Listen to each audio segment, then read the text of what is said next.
ในวันที่ 11 มิถุนายน 2026 กรมช่วยสหกรณ์กระทรวงการเงินได้จัดการเผยแพร่แนะนำการนำใช้ระบบเก็บเงินอิเล็กทรอนิกส์ e-tax invoice ให้หัวหน่วยธุรกิจขนาดใหญ่ โดยการเป็นประธานของท่านอนุวงศ์บัวพันธ์รองหัวหน้ากรมช่วยสหกรณ์มีวิทยากรและนักสัมมนากรต่างหน้าจากหัวหน่วยธุรกิจขนาดใหญ่ที่ขึ้นกับการคุ้มครองของกรมช่วยสหกรณ์เข้าร่วมการเผยแพร่แนะนำครั้งนี้ปฏิบัติตามข้อตกลงของท่านรองนายกรัฐมนต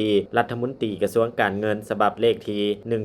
1368/กงลงวันที่ 10 เมษายน 2026 กรมช่วยสหกรณ์ได้เชิญหัวหน่วยธุรกิจที่ขึ้นกับการคุ้มครองของกรมช่วยสหกรณ์เข้ามารับฟังการเผยแพร่แนะนำและการนำใช้ระบบใบเก็บเงินอิเล็กทรอนิกส์ e-tax invoice โดยเริ่มจาก 17 หัวหน่วยที่ได้มีการพัฒนาระบบคุ้มครองใบเก็บเงินขึ้นมานำใช้เองเพื่อให้หัวหน่วยธุรกิจดังกล่าวได้กะเกียมความพร้อมในการยกระดับการเชื่อมต่อข้อมูลใบเก็บเงินกับระบบ tax list ของแขนงช่วยสหกรณ์ให้สามารถคุ้มครองการนำใช้ใบเก็บเงินมีประสิทธิภาพในการบริการนำใช้ตัวจริงแผนการในการจัดตั้งผันขยายการแนะนำดังกล่าวแม้นได้สืบต่อภายหลังที่ได้ขยายอยู่ใน2แขวงทดลองแขวงหลวงพระบางและแขวงเวียงจันทน์และหัวหน่วยธุรกิจของนครหลวงเวียงจันทน์และที่นำใช้ระบบใบเก็บเงินอิเล็กทรอนิกส์ e-tax invoice พร้อมนั้นกรมช่วยสหกรณ์ยังจะสืบต่อผันขยายแนะนำและนำใช้กับหัวหน่วยธุรกิจที่ขึ้นกับการคุ้มครองของกรมที่ยังเหลือและหัวหน่วยธุรกิจอยู่บรรดาแขวงในขอบเขตทั่วประเทศให้บรรลุตามคาดหมายที่วางไว้